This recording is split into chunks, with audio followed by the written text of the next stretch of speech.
Welcome to Marvelous Long Reads, the only channel that dives deep into the shadows of storytelling, uncovering the most intricate, unsettling, and brilliant tales from the world of comics and beyond. Today, we're venturing into the uncharted depths of madness with Alan Moore's groundbreaking Lovecraftian trilogy, The Courtyard, Neonomicon, and Providence. Prepare yourselves for a journey through unspeakable horrors, forbidden knowledge, and a narrative so intricate it will haunt you long after the final page. Oh, and a small request, consider becoming a member through the link in the description. It helps us in ways you can't imagine. Now, brace yourself as we unravel Alan Moore's sinister love letter to H.P. Lovecraft. The descent begins. The Courtyard. The Courtyard 1. A Trick of the Light. 2004. Farrakhan Day. Clinton Street. Red Hook. Federal agent Aldo Sachs observes the night sky ablaze with fireworks from his window. He is on assignment, marooned in a decrepit apartment, sharing the space with a schizophrenic woman named Germaine. To make matters worse, Germaine has defecated in the sink of the shared bathroom, but these inconveniences don't matter to Sachs. He is here to investigate a string of grotesque murders, and in total, 6 committed by a 20-year-old bookstore clerk, 3 by a 38-year-old homeless vagrant, and 4 by a 15-year-old high school kid who slaughtered his entire family. 2 of the murders remain unaccounted for. Here's where Sachs's expertise comes into play. He specializes in anomaly theory, a pseudo-scientific approach to solving crimes by identifying patterns in seemingly unrelated data. Sachs delves into the modus operandi and intent behind the murders. The perpetrators, 3 Caucasian males of different ages with no discernible connection to each other. Each victim was mutilated in the same distinct, incomprehensible manner. The only link between the crime scenes is the presence of a strange symbol, an unreadable glyph. The 15-year-old, Stephen, who butchered his entire family, is a bright young man with a deep love for classical music, particularly a band called the Ulthar Cats. The shy, timid bookstore clerk, also a homicidal maniac who left 6 bodies in his wake, is a voracious reader. He has a penchant for writing short stories, though the language he writes in appears to be gibberish. Sachs attributes this to the clerk's suspected dyslexia. However, Sachs learns the clerk frequented a club called Clubs Ethique. The homeless vagrant, Roy, who was caught carrying 3 severed heads in a bag, is illiterate. Unlike the other 2 suspects, Roy was under the influence of a peculiar drug found hidden in his rectum. Sachs initially suspected it to be DMT-7, but the effects seemed far more potent than any known hallucinogen. Piecing it all together, Sachs identifies a common thread. The Ulthar Cats are performing at Clubs Ethique tonight. It feels like more than coincidence. Sachs sets out for the club, determined to unravel the mystery. Sachs despises Red Hook. The neighborhood reeks of death, despair, and decay. Its residents seem barely human, their lives shaped by poverty and addiction. At the club, Sachs meets Joey Face, a former ecstasy dealer, now suffering from amphetamine psychosis. As the supporting band wraps up before the Ulthar Cats take the stage, Joey explains that these younger musicians are amateurs, merely riding the coattails of the Cats. They aren't even using the real thing that fuels the band, a drug called Aklo. Intrigued, Sachs presses Joey for information. Aklo? Where would they get Aklo? Joey answers. From a guy named Johnny Carcosa. Sachs spots Carcosa standing at a distance. Despite being over 40, Carcosa appears unnervingly youthful. Half his face is obscured by a thin, lime-yellow film that covers him from the nose down. The lead singer of the Ulthar Cats, Randolph, takes the stage and begins singing in an incomprehensible language, unintelligible to human ears. The crowd descends into an ecstatic frenzy,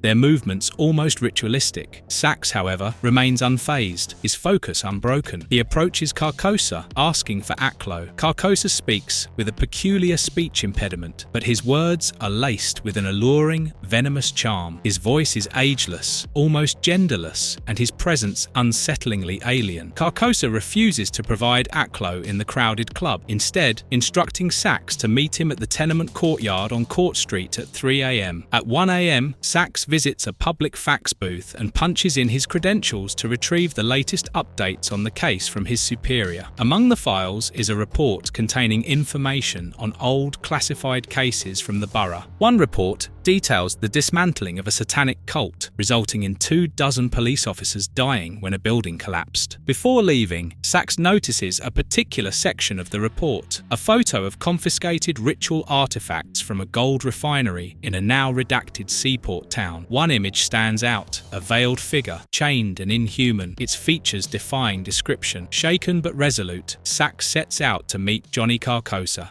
The Courtyard 2. Beyond the Veil. After 2:35 a.m., Sachs leaves his apartment to visit Carcosa while Jermaine belches expletives, glued to an episode of The David Letterman Show. It takes him around 20 minutes to locate the proper address of the building nestled within the courtyard. The sky is ablaze with 1,000 lights, while the cobblestones beneath his feet feel unnervingly cold. Along the way, he spots a mural depicting what appears to be a Masonic figure. For the sake of his sanity, he convinces himself it must be a tree. Before I continue further into the dark abyss, make sure to like this video, subscribe to Marvelous Long Reads, and hit the bell icon so you never miss our explorations of the most extraordinary and chilling comics out there. And now, back to the story. Carcosa appears high above from a windowsill and casually invites Sachs over. Sachs ascends several flights of stairs, shrouded in pitch-black darkness, noting with unease that the tenement building seems entirely unoccupied. Carcosa greets him with a strange apology for making him climb so many stairs, remarking that the housing board refuses to fix the elevator. He still wears the peculiar lime yellow film over his face, a feature Sachs suspects might be a birth defect, perhaps akin to a hair lip. As Sachs steps inside the apartment, an aged figure emerges from the shadows, Carcosa's mother. She speaks in an archaic, indecipherable language. Carcosa quickly reassures his mother, referring to Sachs as a friend, speaking a few words in the same cryptic tongue. He then turns to Sachs and dismisses his concerns, explaining that his mother comes from the old country and her dialect is unusual but harmless. Carcosa leads Sachs further into his room, which is thick with the mingled scents of incense, aftershave, and something more pungent that Sachs cannot quite identify. A growing sense of unease settles over him. Something about the language Carcosa's mother spoke strikes Sachs as disturbingly familiar. It bears an uncanny resemblance to the lyrics of the Ulthar Cat's song, a connection that seems impossible to ignore. As his eyes wander, Sachs spots a picture hanging on the wall, bearing a resemblance to those his superior Pittman had sent him earlier. The universe, he reflects grimly, is rarely this random. Carcosa interrupts his thoughts, offering him a bag of white powder. "This isn't Aklo," Sachs says, suspecting it to be DMT-7. "Of course not," Carcosa replies. "You take this first, before hitting Aklo." Carcosa asks about the dosage limit. 2 or 3 hits. Sachs replies flatly. The price for Aklo is $150. Sachs agrees, but insists he wants to take it with him. Carcosa refuses, explaining that Sachs must first snort a line of the white powder. Reluctantly, Sachs complies. The moment the powder enters his system, Sachs is transported into another realm. Hypnagogic images swirl and flash before his mind's eye, shapes, colours and patterns that defy earthly logic. Convinced he's still in control, Sachs tells himself that the bizarre cartoons will disappear as soon as he opens his eyes. He informs Carcosa he is ready for Aklo. "Close your eyes," Carcosa instructs, his voice low and deliberate, "and I'll give it to you." Sachs obeys. "Zayel," Carcosa whispers into his ear. A new world erupts before Sachs's mind, fractals of scarabs and swastikas swirling endlessly in incomprehensible patterns.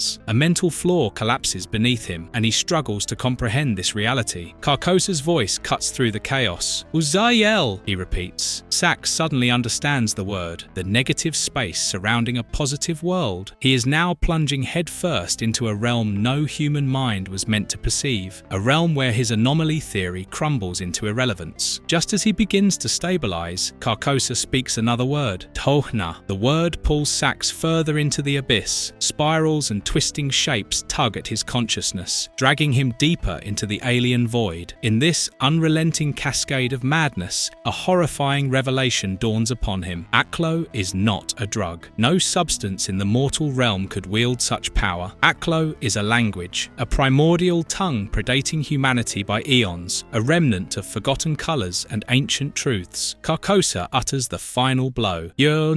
Sachs plunges further into the abyss, his perception overtaken by visions of eldritch beings, Cthulhu, Bokrug, Dagon, and others too vast and grotesque to name. His resistance crumbles, and he surrenders entirely to the darkness. When Sax wakes, drenched in sweat, he cannot decipher how long he was under Aklo's influence. Carcosa is watching him silently. Without speaking further, Sax pays him and leaves the apartment. But Sax is no longer himself. The man who enters his own apartment is a construct of his former self, an unwitting pawn to the eldritch gods of Nyarlathotep. His thoughts, once clear, now unravel into the twisted tongue spoken by Aklo users. As he succumbs to the creeping darkness, he strangles Germain to death, his mind forever enslaved to the language that reshaped his reality.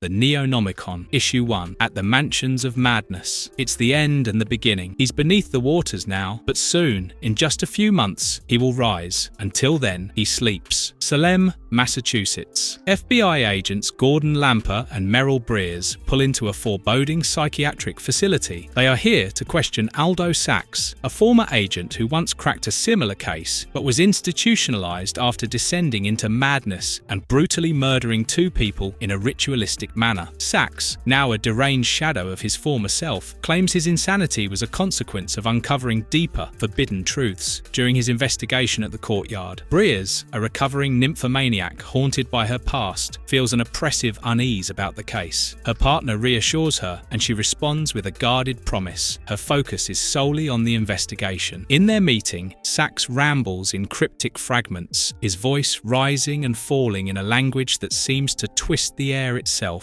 The nonsensical words are laced with phrases from the Necronomicon, and while the agents initially dismiss his ravings as delusional, a seed of doubt begins to take root. Later, they rendezvous with their captain at Clinton Street in Brooklyn. He briefs them on the grim details of Sax's modus operandi, which eerily aligns with other killers known as the Tulip Murderers. He reveals a strange connection Sax uncovered before his breakdown, an account involving a grotesque, human-like figure, and J. Edgar Hoover during a satanic cult raid in the 1920s. The church involved in that raid is now known as Club Zothique, a venue notorious for its debauchery and occult undercurrents, the very place where Sax was last sent before his mind shattered. Breers and Lamper go undercover at Club Zothique, with a SWAT team poised to strike on their signal. Their target, Johnny Carcosa, a figure tied to the Tulip murders and the ominous thread Sax left behind. In the suffocating haze of the club, they spot Carcosa.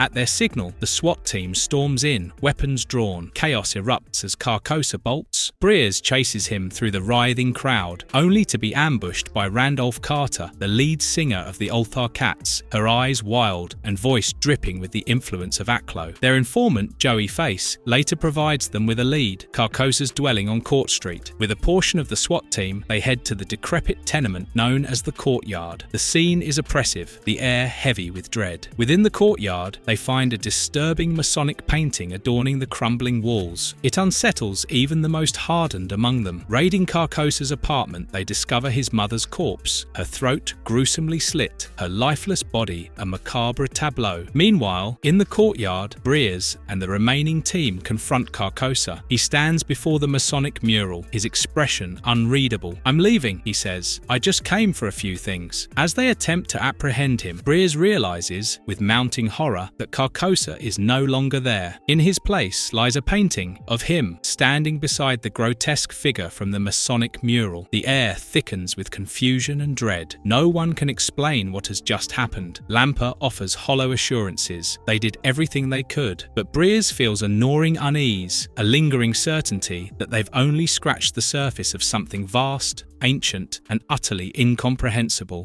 Issue 2, The Shadow Out of America. At Carcosa's apartment, the 2 agents and their boss try to piece together the fragmented clues. The name Carcosa traces back to Ambrose Bierce's short story, The Inhabitant of Carcosa, later immortalized in Robert W. Chambers' The King in Yellow. The lime yellow bandana worn by Johnny Carcosa is a clear nod to the latter. Randolph Carter draws a chilling connection to Lovecraft's The Statement of Randolph Carter. Even Club Zothique owes its name to the haunting works of Clark Ashton Smith. Breers notes further disturbing homages. The band Ultha Cats and their opener, The Rats in the Moles, echo two eerie tales, The Cats of Ultha and The Rats in the Walls. The satanic cult bust of the 1920s involving Hoover aligns disturbingly with Lovecraft's The Horror at Red Hook, and the white powder used as a psychedelic substance harks back to Arthur Machen's works. Breers connect the dots. All these references point to a shared nexus. H.P. Lovecraft, the writer of mind-shattering cosmic horror and unfathomable deities. The realization unnerves her. Could these murders be the work of something more than human? Lamper, ever pragmatic, dismisses the idea, urging her to focus on the grotesque pleasure objects and strange erotica recovered during the raid. Tracing the packaging, they are led to a boutique in Salem, Massachusetts, ironically named Whisper in the Darkness. During the drive to Salem, the agents exchange theories. Lamper speculates that the murders are the handiwork of Lovecraft enthusiasts,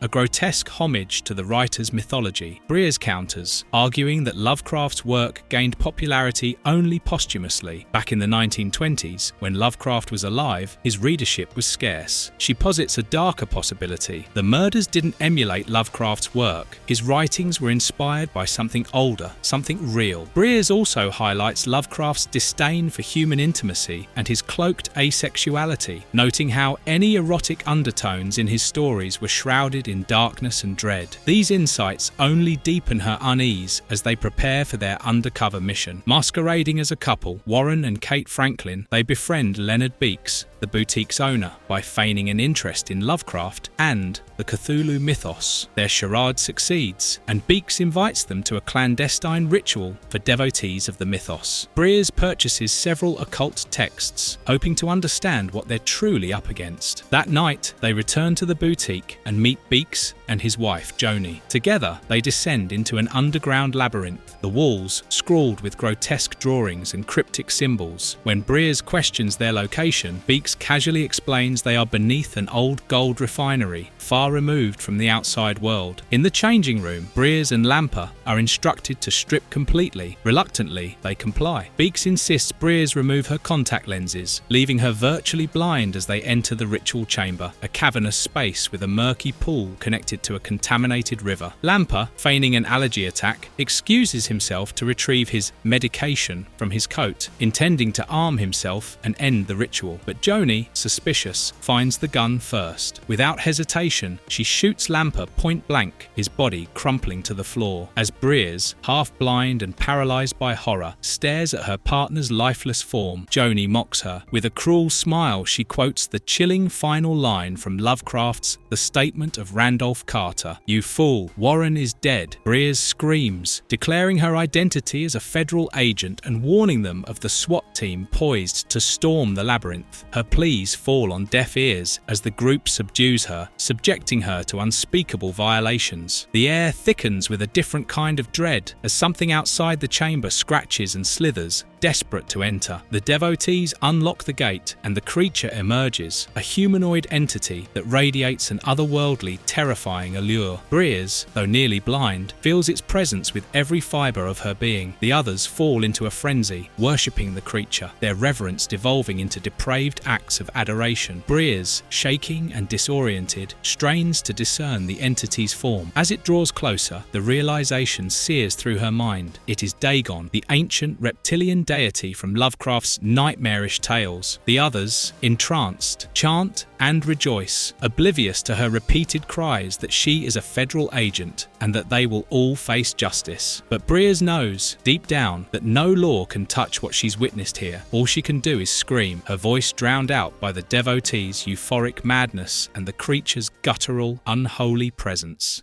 Issue 3. The Language at the Threshold. 3 days have passed since Agents Breers and Lamper vanished while investigating the Tulip murders in Red Hook. The FDA, desperate for answers, has detained Randolph Carter, the enigmatic figure who ambushed Breers during the raid on Club Zathique. Yet Carter's responses are nothing but cryptic gibberish, a stream of unsettling nonsense that seems to mock their efforts. Despite storming every location tied to the case, including the erotica boutique, there is no sign of the agent agents or the culprits. Elsewhere, in the catacombs beneath the Salem gold refinery, Briers is enduring horrors beyond human comprehension. Dagon, the monstrous eldritch god of the depths, continues his relentless abuse of her body, which has long since gone numb from pain. Her mind retreats into a feverish dreamscape, a desolate ruin filled with impossible structures, grotesque shrines, and stagnant pools of water. In this dream, she encounters Johnny Carcosa. His presence is spectral and hypnotic, and he reveals himself as the avatar of Nyarlathotep, one of the great old ones. With a chilling, almost tender intimacy, he claims he wishes to bestow his blessing upon her. He leans in and kisses her, and with that act, the dream dissolves, leaving her back in the clutches of the unrelenting Dagon. Briers awakens to find Joni standing over her, holding a plate of food, a flask of water, and a threadbare blanket in one hand and a gun in the other. With a sinister smirk, Joni informs Briers of her fate. She will remain Dagon's plaything for a few more weeks, and when the creature tires of her, they will kill her. As a cruel gesture of mockery, Joni returns Briers' contact lenses, ensuring she has a clear view of the monstrous entity tormenting her. After Joni leaves, her smug laughter echoing in the damp chamber, Dagon seizes Briers by the ankle and drags her into the murky depths of the pool once more. The cycle of torment resumes. Meanwhile, at the FDA headquarters, the agents sift through Lovecraft's dark legacy, attempting to uncover the motives behind the cult. They analyze his life, from his traumatic childhood under the shadow of a mentally unstable mother who dressed him as a girl, to his short-lived marriage, where consummation occurred under strange and repressive conditions. They conclude that Lovecraft's writings were infused with themes of repressed sexuality, and his monstrous creations, often resembling grotesque amalgamations of male and female genitalia, reflect this turmoil. The agents are struck by the eerie prevalence of Lovecraft's influence in modern culture, yet they remain baffled by the acolyte's true nature and objectives. In the labyrinth, Briers briefly finds respite as Dagon pauses. She consumes some of the meagre food Joni left, and even offers a piece to the eldritch being, though it shows no interest. Instead, Dagon forces her to engage in another degrading act, its alien hunger unrelenting. In her fragmented thoughts, Briers speculates about the creature's origins. Perhaps Dagon is the remnant of some long-lost cetacean civilization, now reduced to being exploited by vile humans like Beaks and Joni. Her musings are interrupted when, in an unexpected moment, she informs the creature she needs to relieve herself. Dagon's reaction is grotesquely bizarre. Tasting the urine, it groggily mutters, "Rurl ur," a sound that echoes the ancient Reliahian language from Lovecraft's tales. For the first time, Briers glimpses the sheer incomprehensibility of what she's entangled with, something ancient, vast, and utterly beyond human understanding. Then, in an act that defies her expectations, Dagon grips her hand and yanks open a wrought iron gate at the edge of the pool. The creature drags her into an underwater tunnel, its immense strength propelling them through the labyrinthine passage. Briers, choking on a mix of fear and salt water, realizes Dagon isn't merely a monster, it is her unlikely savior. The tunnel opens into the boundless ocean, and she is pulled into its cold embrace. Whether she is being freed or delivered to another nightmare remains uncertain.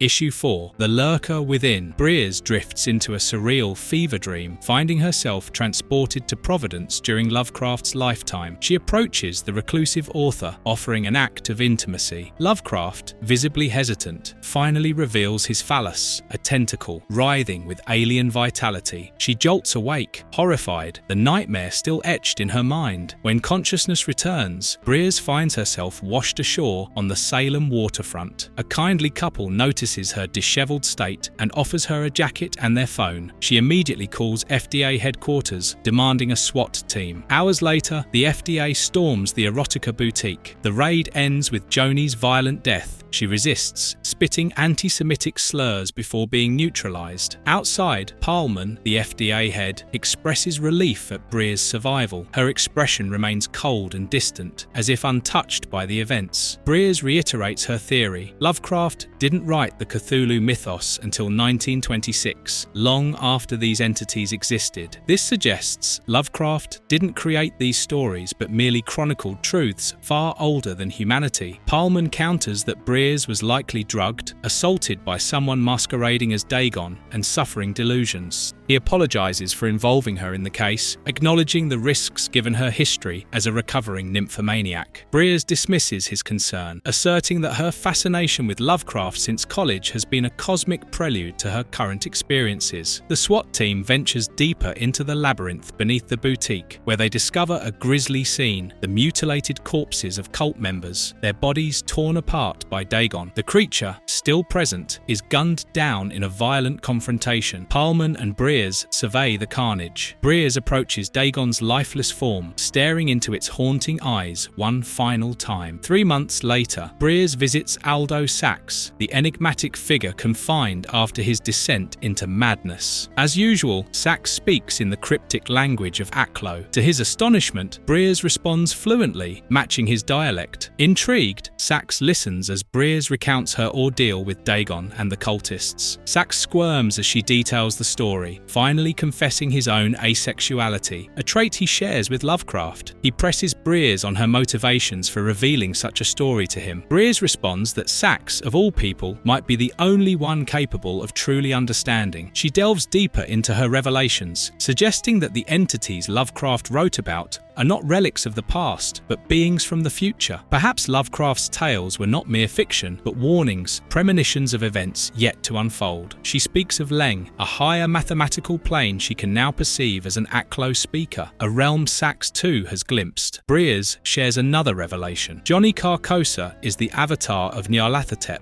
and his appearances in her dreams were not mere hallucinations. He blessed her, marking her as a pivotal figure in the cosmic events to come. Humanity's salvation, she declares, will arise from her. As Sachs listens, a mixture of awe and terror washing over him, Briers delivers the ultimate revelation. She is 3 months pregnant. The being within her is no ordinary child. It is Cthulhu, the harbinger of humanity's end. It's the end and the beginning, she says, her voice unwavering. He's beneath the waters now, but soon, in just a few months, he will rise. Until then, he sleeps and dreams.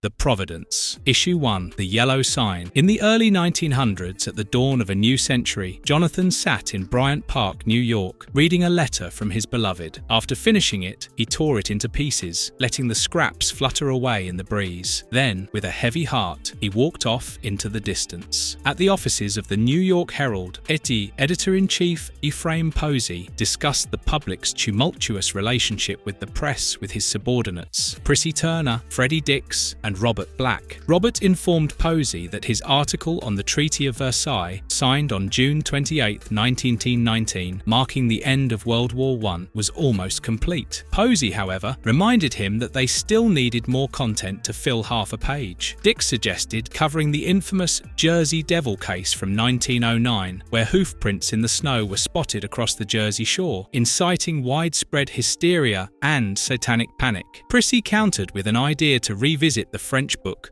Sous le Monde, which had allegedly caused a wave of suicides among its readers. This book, she noted, was later referenced in Robert W. Chambers's famous work, The King in Yellow. Dix argued that the Jersey Devil story had a strong local angle, but Robert retorted that Sous le Monde did as well. He revealed that a Dr. Alvarez had written an article about the book. Robert had previously encountered Alvarez's name when the doctor's landlady sought the press's help with local troublemakers. Posey instructed Robert to track down Alvarez for an interview and flesh out the story. As Robert made his way to Alvarez's residence on West 14th Street, he reflected on his past, his childhood in Milwaukee, Wisconsin, his defiance of his parents to move to New York, and his early days at the Herald. His thoughts lingered on Ms. Russell, his former lover, and the memory of their passionate affair. Meanwhile, Jonathan entered a secluded chamber near Bryant Park. On his way to Alvarez's apartment, Robert stopped at a diner where he chanced upon an old friend, Charles. Charles. Over lunch, they exchanged pleasantries. Charles inquired about Ms. Russell, prompting Robert to admit they had parted ways. After lunch, Robert continued his journey, memories of his past relationship with Ms. Russell flooding his mind, their first meeting, their shared laughter, and their eventual estrangement. He reached Alvarez's tenement and was greeted by Mrs. Ortega, the landlady, who asked him to button his coat before meeting the doctor. Dr. Alvarez opened the door and, after exchanging pleasantries with Mrs. Ortega in Spanish, invited Robert inside. The room was chilly and reeked of ammonia, which Alvarez explained was for treating a peculiar illness. As they discussed Alvarez's article in a Spanish literary magazine about Sulemonde, the doctor surprised Robert by calling the book comical. Amid their conversation, Robert noticed a woman's undergarment in the room, deducing that Alvarez and Mrs. Ortega were secret lovers, a fact he decided to keep confidential. Meanwhile, Jonathan entered the suicide chamber near Bryant Park, selected a favorite record, and succumbed to death. Back at Alvarez's apartment, the doctor elaborated on his view of the book. He dismissed its core themes, though he admitted one alchemical excerpt intrigued him. This excerpt from Kitab al-Hikmah al-Najmiyah, an 18th century Arabic text by Khalid ibn Yazid, described unorthodox methods for prolonging life. Alvarez explained that the translation by Mr. Soydam from Flatbush was considered authentic. He revealed that this research had cost his colleague, Dr. Estes, his life and worsened his own illness. Alvarez suggested that the deaths associated with Sulemonde were largely exaggerated, often involving individuals already suffering severe misfortune. Sensationalist newspapers and publishers had amplified these tragedies into a myth. At the Bryant Park suicide chamber, an attendant watched impassively, ensuring Jonathan's death was complete. As Robert left Alvarez's apartment, Mrs. Ortega begged him not to expose her relationship with the doctor. Fearing societal condemnation, Robert assured her he would remain discreet, earning her gratitude and blessings. On his way back to the office, Robert brooded over his failed relationship with Ms. Russell, recalling how he had walked out on her without remorse after suspecting her of meeting with Posey behind his back. Upon arriving at the office, Robert learned that breaking news had arrived to fill the page gap. A young lawyer named Jonathan Russell had taken his life in a suicide chamber near Bryant Park. Stricken, Robert struggled to hold back tears, knowing that Jonathan was, in fact, his jilted lover, Lily Russell. When Posey asked for potential motives behind the death, Robert suggested that Jonathan might have read Sulemonde, knowing Lily's eclectic taste in literature. Dix, thrilled by the dramatic angle, eagerly began drafting the story. Robert, however, quietly battled his grief. Back at Alvarez's apartment, Mrs. Ortega approached the doctor, seeking comfort in his arms.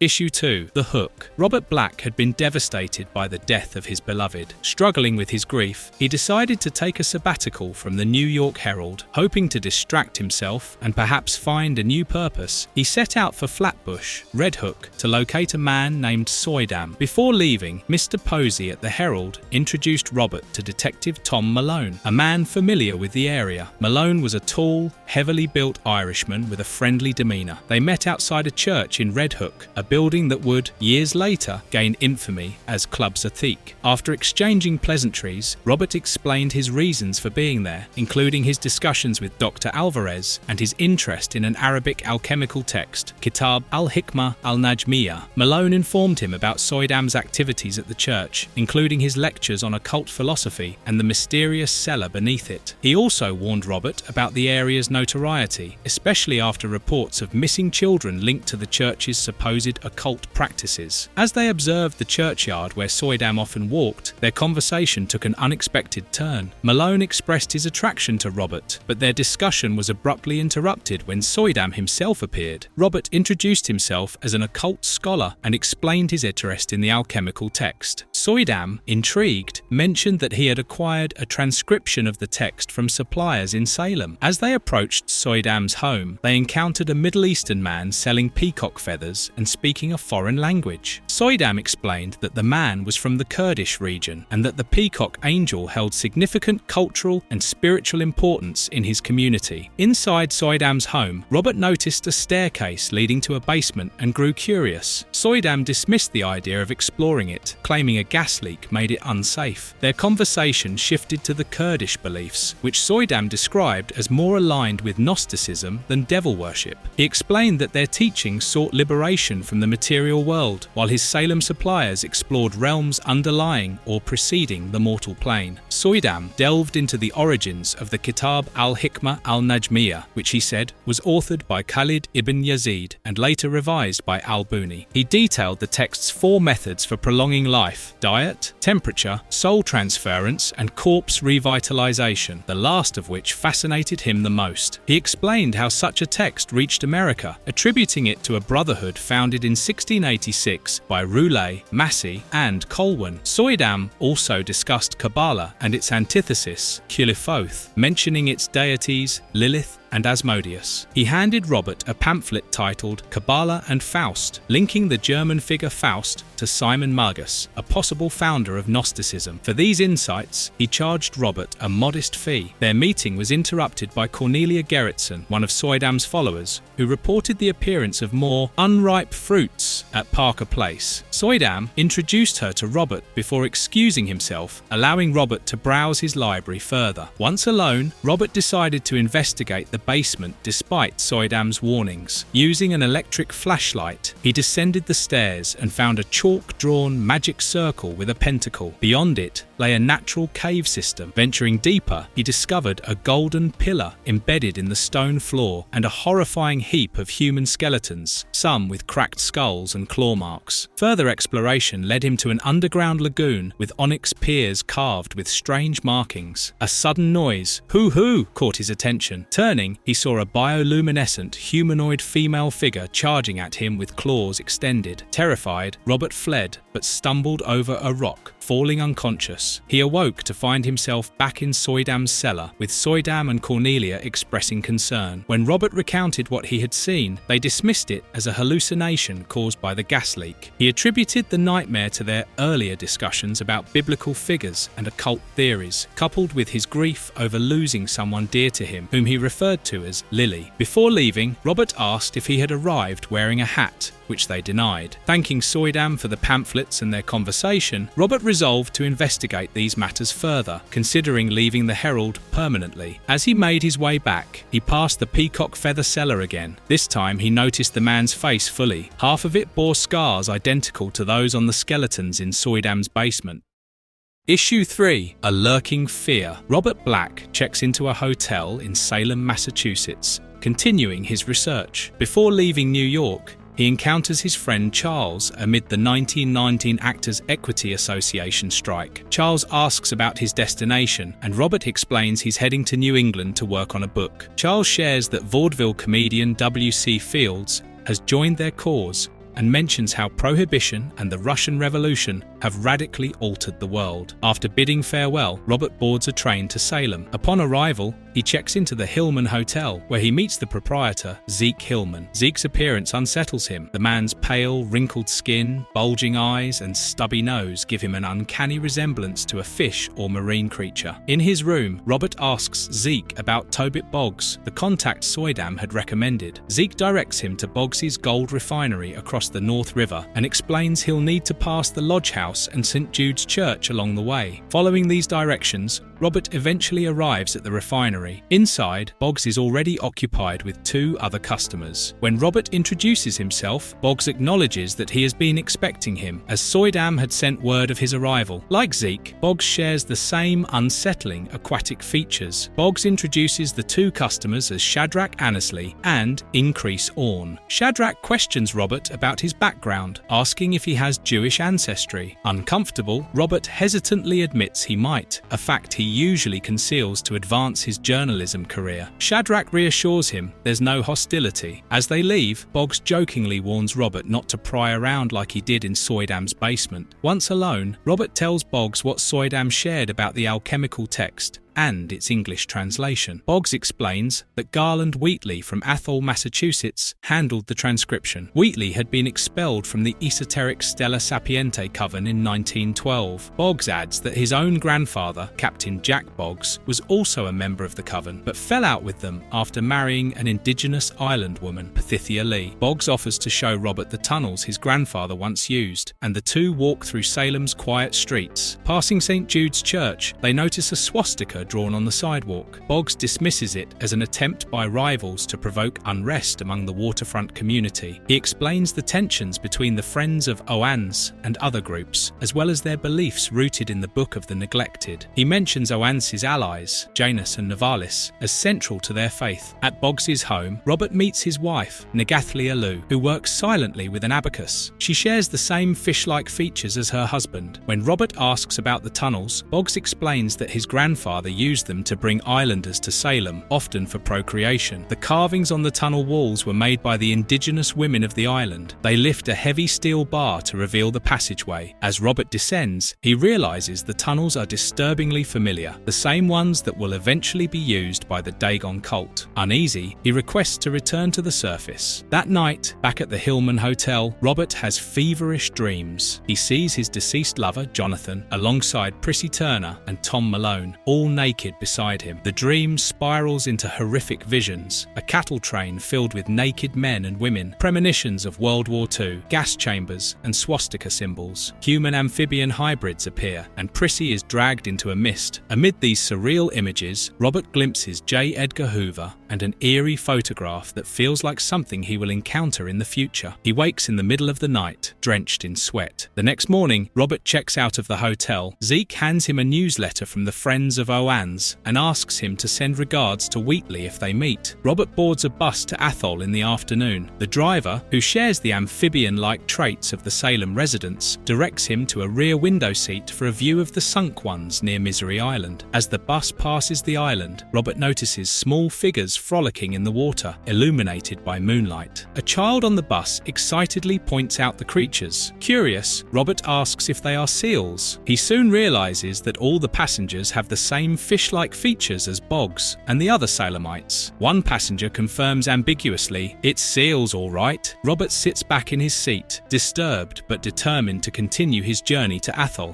Issue 4, White Ape. Robert Black arrives in Athol and decides to get a haircut. At the barber shop, the barber speaks disparagingly about the Wheatley family, referring to Garland Wheatley as a medicine man and a warlock. He offers Robert the address to the Wheatley farm, his tone laced with animosity. Earlier that day, Robert checks into the Pequoig Hotel. The concierge tells him about Laroy Starrett's contributions to the community, including a library he funded and opened opposite School Street. Curious, Robert visits the library, where he meets the librarian. She recounts the Wheatley family's tumultuous history in Athol, highlighting their conflicts with both Native Americans and local residents. She notes that few Wheatleys remain in the area, owing to their unconventional way of life, and hints at rumours of inbreeding. When Robert reaches the Wheatley farm, he notices an enclosed menagerie near the house, with blood pooling in front of it. A lanky, gaunt man holding a pitchfork greets him, introducing himself as Garland Wheatley. Robert mentions that Boggs sent him and that he's here to learn about the Kitab al-Hikmah al-Najmiyah, the Arabic text Wheatley had transcribed. Garland explains that he lost his access to the text after leaving the Stella Sapiente sect in 1912. Wheatley elaborates on his family's history with the sect. His ancestors, including himself, were members, but they faced constant discrimination. He mentions that the sect had once procured a meteorite for research outside Manchester, which seemed to disrupt harvests. Eventually, the meteorite was moved to Rhode Island, where it mysteriously disappeared. In 1889, the sect became obsessed with a Redeemer prophecy, but the Wheatley family was excluded from this endeavour. The Kitab was given to St. Anselm College, where it survived a library fire in 1892. Wheatley leads Robert through his farm, sharing more about the sect's politics. He explains that rival families, the Wades and the Burens, claimed the Redeemer would come from their lineage. The Wheatleys were marginalised further when Garland proposed reclaiming the Kitab. This led to him and his daughter, Letty, being ostracised from the sect. Wheatley insists Robert meet his family to understand their side of the story. Though hesitant, Robert agrees. Inside the house, he meets Letty, Garland's albino daughter, who sits scribbling on a piece of paper. Garland excuses himself to find Willard, Letty's son, and leaves them to talk. As they converse, Robert asks Letty about Willard's father. She admits she doesn't know him, explaining that her father grandfather arranged for her and acted as a conduit for Willard's father during Willard's conception. Letty accidentally mentions another child, John Bon Jovi, but quickly changes the subject. When Garland returns, he directs Robert to a woodshed across the farm where Willard is practicing mathematics. Robert finds Willard, a fully grown man with a disturbingly non-human appearance. Willard greets him, already aware of his identity as a journalist from the Herald. To Robert's shock, Willard reveals he is only 6.5 years old. Willard speaks cryptically, claiming his family is necessary for the story to unfold, despite being a hindrance. He warns Robert against aiding their rivals and criticizes the sect for withholding the kitab and the Aklo letters from his grandfather. Willard mentions an unseen brother, alluding to his presence in their lives. He then leaves abruptly, asking Robert to wait. While waiting, Robert notices a photograph of Willard, holding what seems to be an invisible figure. Garland and Letty interrupt, searching for Willard. Robert explains their encounter, prompting Garland to suggest it's best for Robert to leave the farm for his own safety. As they head back, Letty notices the menagerie's gate is open and whatever was inside has escaped. She panics, throwing a fit before calming herself as though soothing an unseen creature. The eerie display unsettles Robert further. Garland escorts Robert to the edge of the property, urging him to think kindly of the Wheatleys when writing his book. Robert thanks him for the information about the kitab and for setting him on the right path. Garland warns him that the road to old knowledge has only one direction and advises him not to cut across the fields on his way back to town, as dangers lurk there. Robert takes the crossroads back to his hotel, reflecting on the strange and unsettling events at the Wheatley farm. Issue 5. The Walls. As Robert reaches Manchester and enters St. Anselm College, he meets Father Walter Race. They exchange pleasantries about Robert's plans and the weather in Manchester before Robert inquires about the Kitab and its connection to the Stella Sapiente sect. Father Walter describes the bizarre nature of the text, mentioning its unique alphabet and vocabulary. He also mentions that if he wishes to read the text, he must wait for the librarian Dr. Wantage, who had gone on sabbatical for a week. When Robert asks about lodging in Manchester, Walter recommends a place in Goffs Falls and notes a recent meteorite fall near the area, which is currently under government investigation. After Walter departs, Robert explores the college corridors in search of answers. He encounters Dr. Hector North, who reveals a shared interest in the alchemical text. Hector, who isn't part of the faculty due to not being Catholic enough, subtly hints at his homosexual relationship and invites Robert to his home if he struggles to find lodging in Goffs Falls. While searching for accommodations, Robert meets Elspeth, a precociously intelligent 13-year-old girl who, despite her tender age, studies at the St. Anselm College, suggests he try Mrs. Macy's boarding house. At Mrs. Macy's, Robert secures a room for $2 a week. He meets Macy's pet rat, Mr. Jenkins, and jokingly mentions that he got a ride from someone named Mr. Jenkins on his way to Manchester. Macy chuckles, noting it's a common name in Manchester. When Robert asks about the meteorite site, Mrs. Macy directs him to Darra, across Sebbins Brook. At Darra, Robert encounters government agent Frank Stubbs. Frank shows him the well where the meteorite struck in June 1982. He recounts how Father Bradley, a Catholic minister, and benefactors, certain Mr. Wade from Salem, an Englishman and the Forester's family from the Stella Sapiente sect, visited the site the day after the meteorite's fall. Frank describes the meteorite's strange spiky ridges and its evaporation upon inspection. He also shares that everyone present during its appearance has since died. Peering into the well, Robert spots a strange vine creeping out. Frank explains that everything the meteorite touched turned toxic, and those exposed to it went insane, claiming to see colours that don't exist. To prevent weaponization of this phenomenon, the government plans to seal the area with protective domes. When Frank asks about Robert's lodging, Robert mentions Mrs. Macy's boarding house. Frank responds uneasily, saying he's never heard of such a place. A little unnerved, Robert bids Frank farewell and returns to the boarding house, only to find it completely empty. That night, Robert falls asleep and dreams of Mr. Jenkins, the man who gave him a ride to Manchester. He awakens to a shocking sight. Mrs. Macy, naked and speaking in riddles, breastfeeds her pet rat, now bearing Mr. Jenkins' face. Terrified, Robert hurriedly dresses and flees the house. Outside, he sees Mr. Jenkins waiting in his Buick, offering him another ride. Startled, Robert wakes again, finding himself alone in the room. Dressing quickly, he grabs his briefcase and heads to the address Hector had given him. Hector and his partner, James Montague, welcome Robert into their home. They listen intently as Robert recounts his experiences. When Robert mentions leaving his raincoat at Mrs. Macy's, Hector dismisses it, saying it can always be replaced. Hector apologizes for the smell of formaldehyde, explaining that they practice taxidermy. As Robert follows Hector inside for a drink, James steps outside to check for anyone lingering nearby. Satisfied, James closes the door.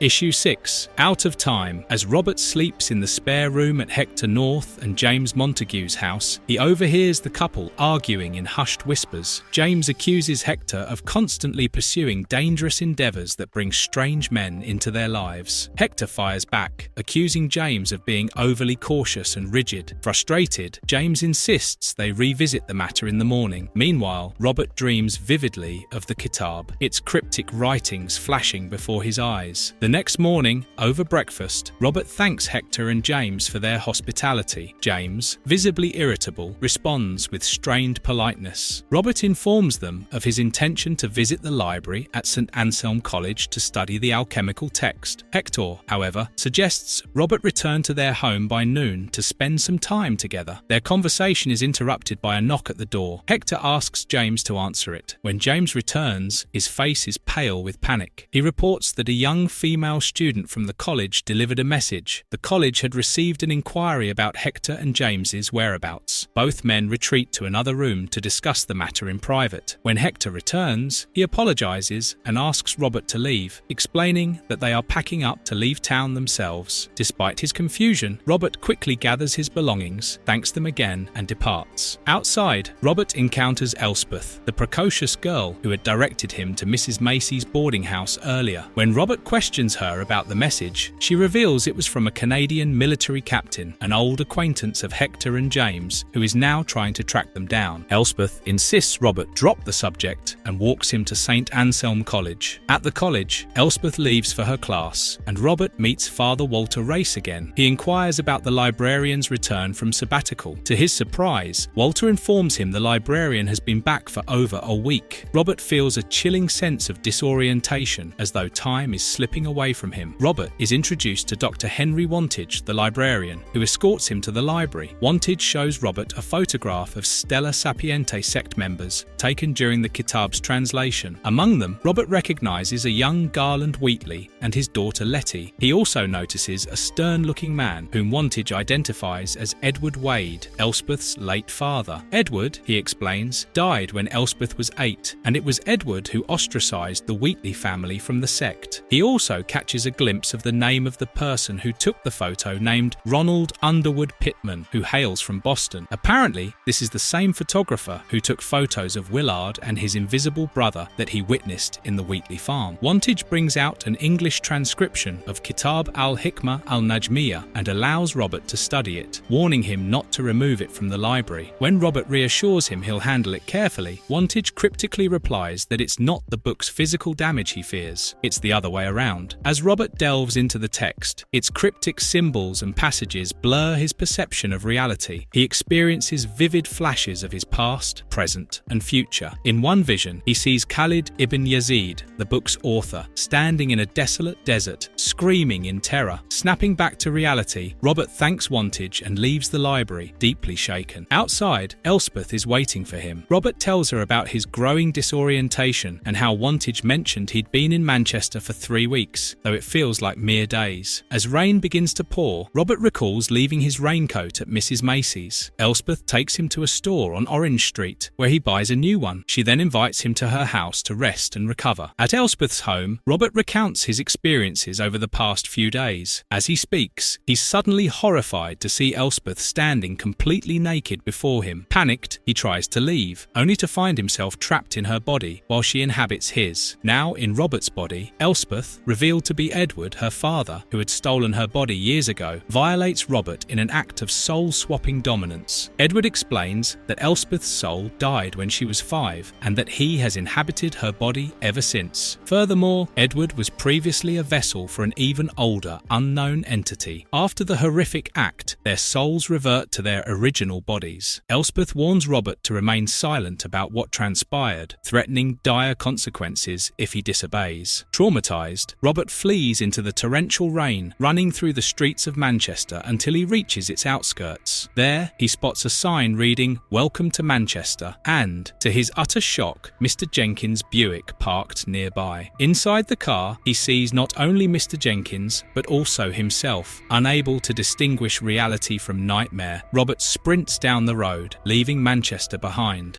Issue 7. The Picture. Robert finds himself caught in the midst of a violent riot during the Boston police strike. Protesters and officers clash, and the air is thick with tension and chaos. A semi-drunk, off-duty policeman named Eamon O'Brien spots Robert and safely escorts him away from the fray. As they navigate the riot-torn streets, O'Brien explains the situation. The strike erupted after the government denied law enforcement demands for fair pay and benefits, branding them as communists to delegitimize their grievances. On the way, O'Brien recounts another recent tragedy, the Boston molasses disaster of January last year, where a burst storage tank unleashed a deadly wave of molasses, killing 21 people and injuring 150. Robert mentions his destination, the north side of the city, where he hopes to meet artist and photographer Ronald Underwood Pittman. Pittman had taken several photos related to the Stella Sapienti sect, including one of its members at St. Anselm College and another of the Wheatley brothers on their farm. They arrive at Pittman's door, and after a brief exchange about Robert's harrowing experience with Elspeth, Pittman offers him a spare room to rest. Meanwhile, O'Brien admires one of Pittman's paintings, a haunting, surreal depiction. When he asks about its inspiration, Pittman says it's an imaginative interpretation, possibly tied to the Boylston Street gas leak incident. He offers O'Brien a drink, which he eagerly accepts. The next morning, Robert shares the strange events of the past days with Pittman, who suggests accompanying him to his studio for further discussion. As they prepare to leave, Robert notices a disturbing painting of a ghoul gnawing on a man. On their walk to the studio, Pittman and Robert discuss secret societies, including Stella Sapienti and the Freemasons, and their influence on American history. At the studio, Pittman shows Robert a photograph of Stella Sapienti members in Rhode Island. He identifies several figures unknown to Robert: Van Buren, a broad-shouldered man with a moustache; Winston, an English trader of precious metals; and Henry Annesley, a timid figure standing in the background. On the far right, Edward Wade looms, as expected. Robert confesses that his experience with Elspeth might have been a hallucination or dream. Pittman counters, explaining that Stella Sapienti members view dreams as portals to a dream world, accessible even while conscious. They perceive the unconscious as a literal underworld, a concept that inspires Pittman's art. He contrasts their exploitation of these realms with his attempts to express an absolute reality beneath the surface. Pittman invites Robert to witness the source of his creative process, a literal underworld beneath his home. Hesitantly, Robert agrees. As they descend into Pittman's basement, the air grows colder, and Pittman speaks of the Kitab al-Hikmah al-Najmiyah. He mentions the Redeemer, a figure said to bring suppressed heaven into reality. Pittman claims that the underworld is a place where dreams and nightmares take tangible form. He offers Robert the chance to interview one of its inhabitants. Cautiously, Robert agrees and is instructed to sit on a stool no matter what happens and not look back. Pittman returns moments later with a towering 9-foot humanoid creature covered in fur, a ghoul eerily similar to his paintings. Introducing itself as King George, the creature engages Robert in a bizarrely cordial conversation. It speaks of its origins, the subterranean society of ghouls beneath Boston, and its familiarity with Robert's encounters, including those with Elspeth. When King George mentions enjoying the candies of the underworld, especially after the Boston molasses disaster, Robert becomes suspicious and asks if he means human flesh. The ghoul explains that he only consumes the remains of the deceased, comparing it to the way journalists consume the rotted truths of human corruption. After the exchange, King George retreats into the abyss with Pittman. Upstairs, Robert struggles to process what he's experienced. He convinces himself it was a form of hypnotic suggestion, similar to what he believes Elspeth used on him. Pittman, disappointed by Robert's skepticism, suggests he visit Randall Carver, a local author who might better elucidate the truth. Robert thanks Pittman and departs. Alone, Pittman retreats to his darkroom to develop a photograph. The image reveals three ghouls posing with the lifeless body of Eamon O'Brien, their expressions both grotesque and triumphant.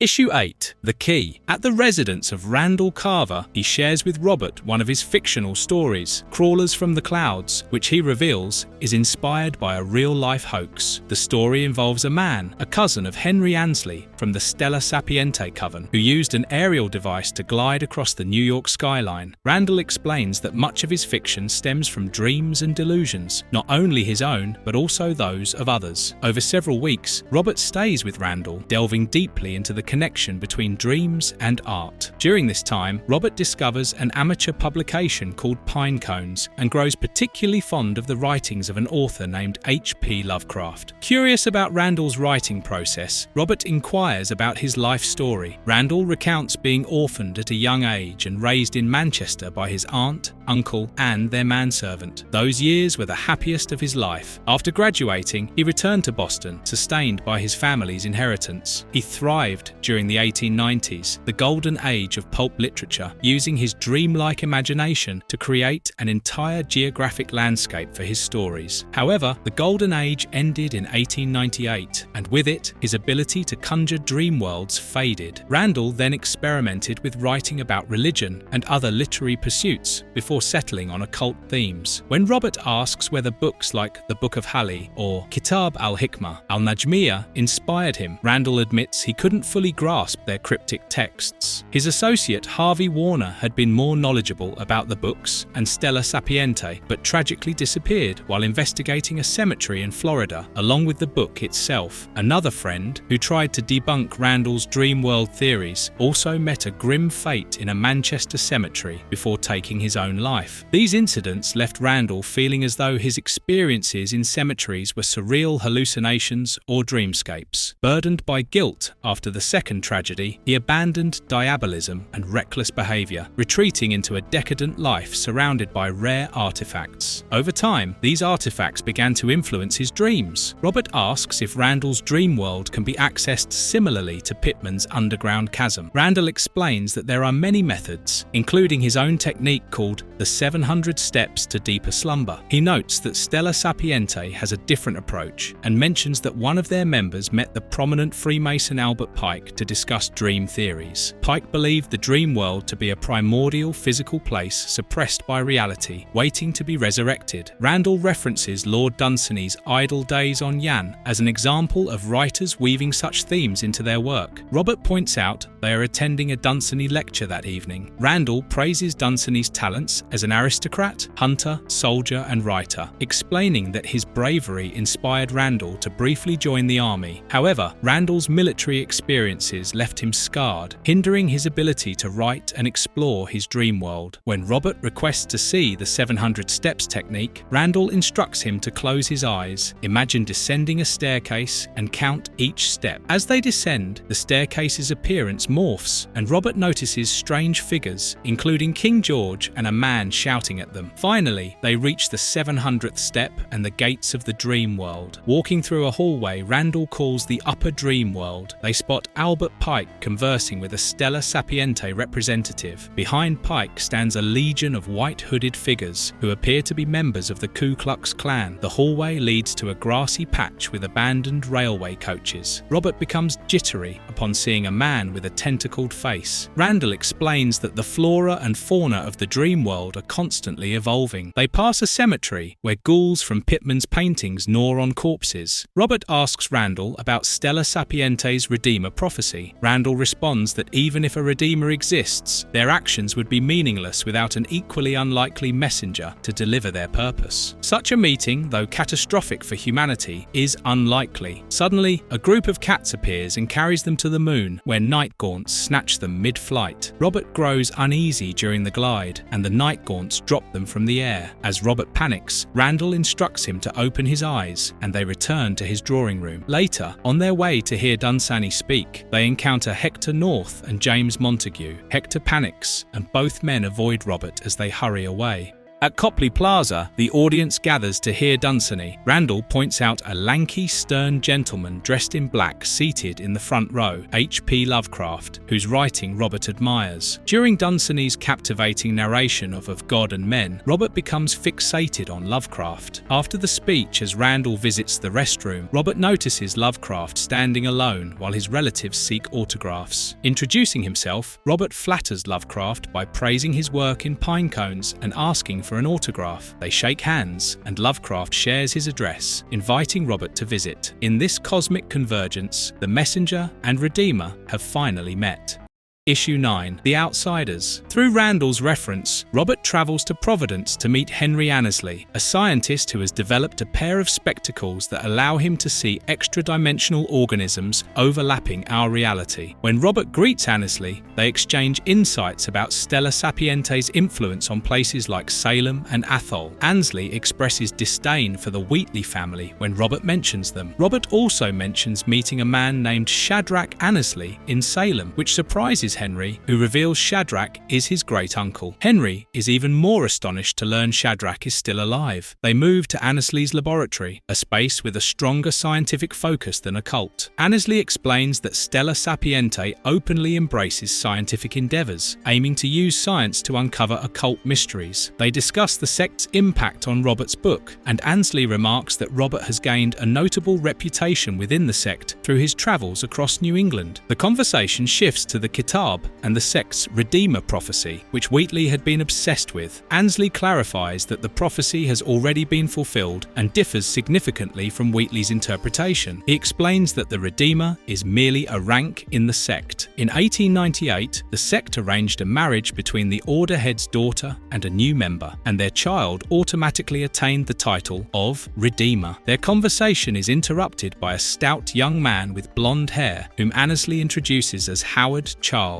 Charles, a direct descendant of Japheth Colwyn, one of the founders of Stella Sapiente, has been working with Annesley to trace his genealogical roots. Charles and Robert quickly become friends, and Annesley suggests that Charles show Robert around Providence. As they walk, Robert mentions another person he plans to visit during his trip, but agrees to spend time with Charles. They head to the derelict Babbitt House and St. John's Church. On their way, Charles discusses his lineage and connection to Japheth Colwyn. At the Babbitt House, which once housed Jacques Roulet, Charles explains it is now primarily used for sect-related gatherings. However, due to unfortunate events, most people avoid the place. Next, they visit St. John's Church, the steeple for Stella Sapiente, which is now usually locked. They gain entry through a loose railing and broken side door. Charles leads Robert to the church's topmost tower, where books and artifacts left by the sect remain. In a cobwebbed, dilapidated room, they discover a box containing a glistening object with pointy ridges. Robert instantly recognizes it as the meteorite that fell in Manchester, which the church and sect had moved there for study, fabricating its disappearance. Ecstatic at the discovery, Robert examines the meteorite and foundational sect books. Meanwhile, Charles's attraction to Robert becomes evident. In a moment of passion, they make love standing before the meteorite. Afterward, they bid each other farewell, and Robert continues his journey to visit H.P. Lovecraft. At Lovecraft's residence, Robert first meets Lovecraft's aunt, who informs him that Lovecraft is unwell and asks him not to tire her nephew. She also mentions the family's struggles, as Lovecraft's mother, Susan, is institutionalized in a mental asylum. Lovecraft greets Robert warmly and inquires about his stay in Providence. When Robert mentions he has yet to secure lodging, Lovecraft offers to help. As they converse, Robert admires Lovecraft's book collection. Lovecraft explains the books were inherited from his maternal grandfather, Whipple Phillips, who had taken him and his mother in after his father's death. Lovecraft recounts his father's passing when he was 5 and shares that his father was admitted to the same hospital where his mother is now institutionalized. Lovecraft reminisces about his grandfather, who was a prominent influence, often sharing tales of Gothic folklore. When Robert asks whether his grandfather was connected to Stella Sapiente, Lovecraft speculates that his status as a Freemason suggests he might have been. Lovecraft's aunt returns with milk and suggests a potential lodging at 66 College Street. The two head out to secure the room, discussing Lovecraft's inspiration for his atmospheric and weird tales along the way. After securing the lodging, they visit the Butler Hospital, where Lovecraft's mother is confined. Robert inquires about her condition, and Lovecraft explains that she began seeing hideous creatures in the air, which contributed to her mental decline. While waiting for Susan, Lovecraft requests that Robert keep his distance to avoid triggering her erratic behavior. Robert agrees and moves to a discreet spot by the trees. As Lovecraft greets his mother, her reaction is unsettling. She becomes livid, mistaking him for her late husband, and yells about their conjugal union, which bears eerie similarities to Letty Wheatley's ceremonial conception, unsettling Robert. When the nurse escorts Susan back inside, Lovecraft rejoins Robert, and they depart. As they leave, Susan gazes after them, her eyes fixated on the same strange, extra-dimensional creatures Annesley had seen through his spectacles.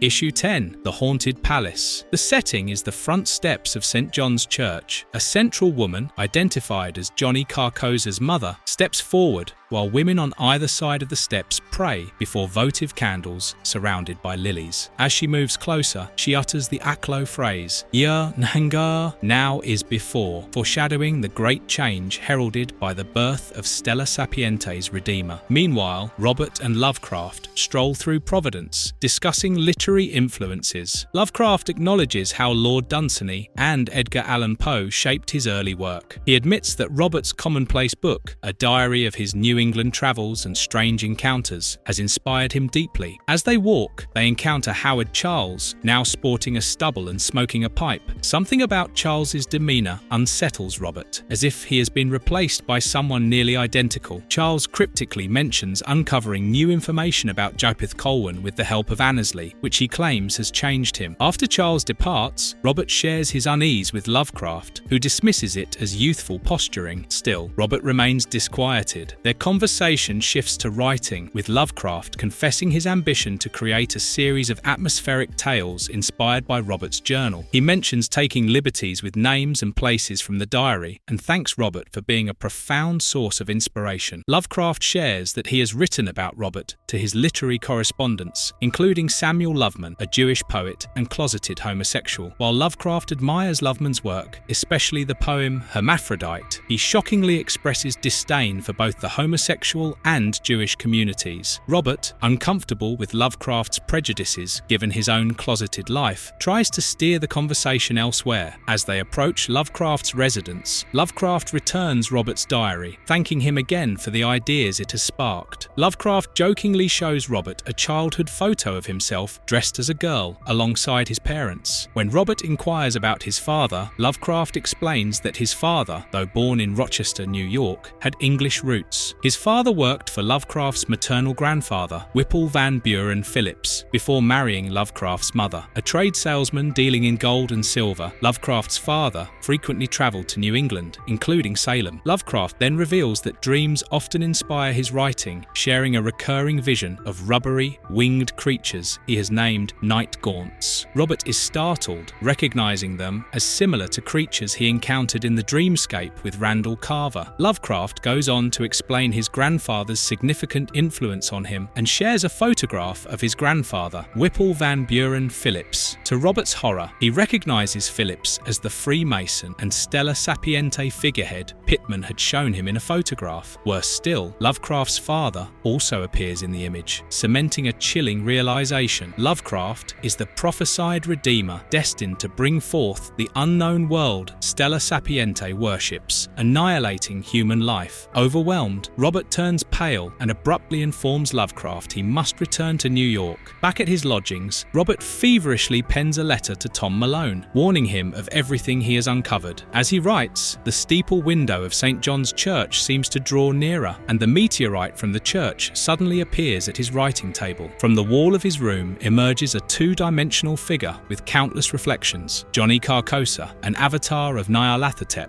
Carcosa calmly explains that Robert has unwittingly fulfilled fulfilled the prophecy. Lovecraft's stories will precipitate the apocalypse. Delirious, Robert protests, claiming Carcosa is merely a fictional character created by Robert Chambers. Carcosa dismisses the notion, stating that Ambrose Bierce, another writer who used Carcosa in his tales, has joined them since his mysterious disappearance in Mexico in 1913. Carcosa reveals that the Redeemer will bring forth Yuggoth and return the world to its intended state. He assures Robert that his role as a messenger is complete and that he will be rewarded. Kneeling before Robert, Carcosa removes the veil over his lime-yellow mask, revealing an orifice in place of a mouth. He performs an unspeakable act on Robert, blending horror and pleasure. Robert's anguished scream echoes into the night, carrying all the way to St. John's Church, where the women on the steps hear his cry.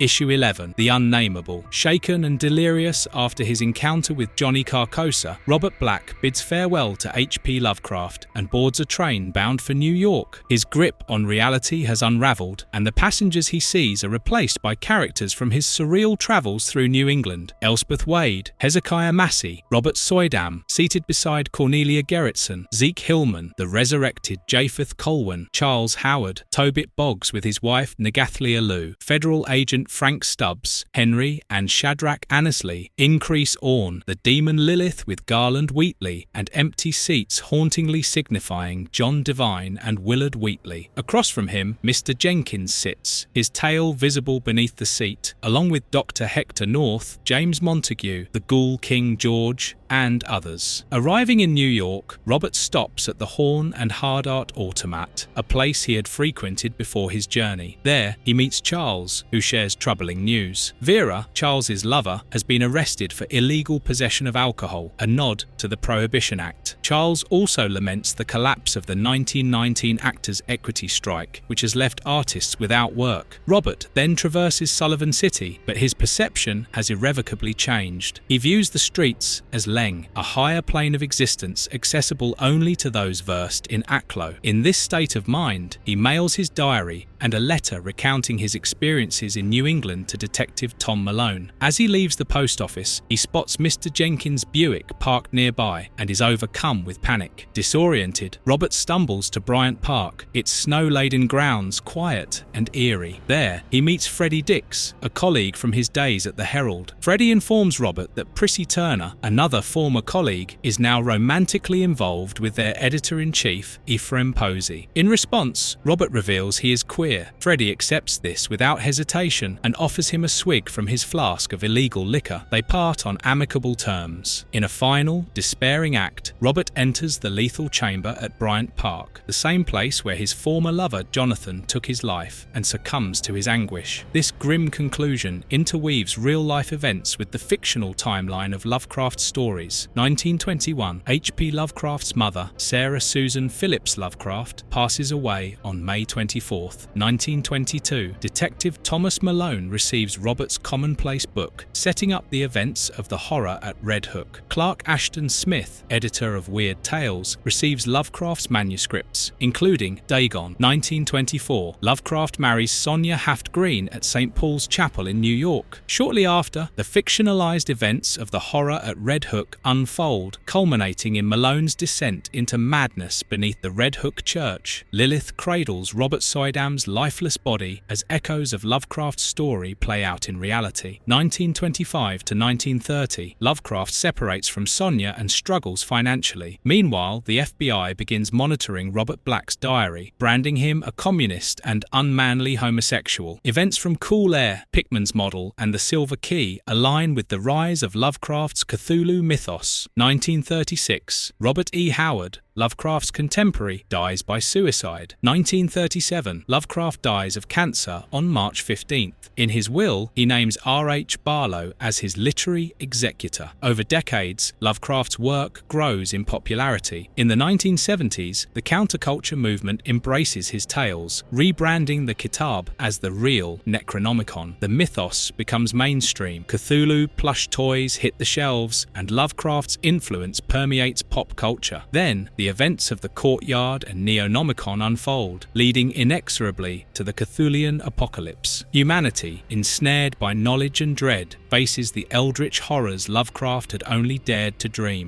Issue 12, The Book. At the FBI, Carl Perlman ponders the nature of Lovecraft's fiction, describing it as a kind of spore that has infected the collective unconscious of humanity. He theorizes that Robert Black's testament acted as the conduit for an outside force to anchor itself in human reality. This convergence of fiction and reality has warped the fabric of existence itself. Perlman further explains that the Necronomicon, central to Lovecraft's tales, is described in Robert's statement as a translation of the Arab alchemical text Kitab al-Hikmah al-Najmiyah. A copy of this book is rumoured to exist at St. Anselm College. The FBI receives word that Merrill Breers, now visibly pregnant, has sprung Aldo Sachs from his asylum. Perlman suspects their destination may be St. Anselm College. As the agents approach their car, they find their neighbourhood infested with night gaunts, their grotesque silhouettes flitting through the air. Trepidatiously, they set off toward Manchester, only to find themselves inexplicably transported into Lovecraft country, a distorted version of New England. While driving, Perlman recounts the history of Stella Sapiente and their bipolar reality theory. He explains how an ancient separate reality existed before humanity's dominance. The Kitab prophesied this duality, but remained unknown in the West until Etienne Roulet brought it to America, founding Stella Sapiente and implementing the Redeemer prophecy. H.P. Lovecraft, the Redeemer, was tasked with spreading knowledge of this dream world, while Robert Black served as the messenger to catalyze the prophecy. As they near Miskatonic University, their memories begin to fragment. The car transforms into a Buick once driven by Mr. Jenkins, and the landscape becomes overrun with fungal growths and spores. At Miskatonic, they encounter Stephen, whose case Aldo Sachs had once investigated. Stephen plays haunting melodies of the Ulthar Cats band to a pile of decapitated heads. In an adjacent room, Perlman discovers mutilated corpses resembling tulips sprouting from their torsos, dancing to Stephen's songs. From Stephen, they learn that Breers and Sachs have already taken the Kitab and departed. Realizing the testament contains excerpts from the Kitab, Perlman believes it may hold the key to halting the madness. On their journey to Arkham, the agents meet Increase Orne, Etienne Roulet, possessing a young host, and Shadrach Annesley. Roulette, despite his childlike appearance, reveals he predates both Orne and Annesley. He recounts how the Order's peak year in 1927, after Robert's meeting with Lovecraft, was marred by setbacks involving Japheth Colwyn, the Wheatleys, Hezekiah Massey, Wheatleys, and others. The ultimate blow came with Lovecraft's death in 1937, leaving their plans in disarray. As the agents approach Arkham on foot, they encounter a surreal congregation. Breers, Sachs, and a delegation of Migo, alongside a woman hosting a member of the great race of Yith and Lovecraftian scholar S.T. Joshi, stands beneath the watchful chaos of Azathoth floating above. Breers requests Perlman's jacket, intending to use it as a birthing rug. Perlman reluctantly complies, asking if the offspring will herald humanity's end. Breers cryptically assures him that her child, though humanoid compared to other eldritch deities, will still embody unimaginable dread. As Breers goes into labour, Carcosa materialises. Amid Roulet's ceremonial chants, she gives birth to the infant Cthulhu. Breers nurses the entity before Carcosa places it into the river, watched solemnly by Breers, Perlman, and Joshi from a nearby bridge. Perlman clings to the hope that Robert's commonplace book might hold a solution. Joshi, however, dismisses the idea, stating that the elder signs in the Kitab were fabrications added by August Derleth, Lovecraft's publisher. Breers reinforces this by claiming that they now exist in Yugoth, a predetermined reality where cause and effect no longer apply. Resistance, she argues, is futile. As Shub-Niggurath, the sentient storm from Lovecraft's lore, approaches their position, Perlman makes a desperate decision. He tears Robert's testament in half, scattering its pages into the river, hoping that this symbolic act might sever the connection between the two realities.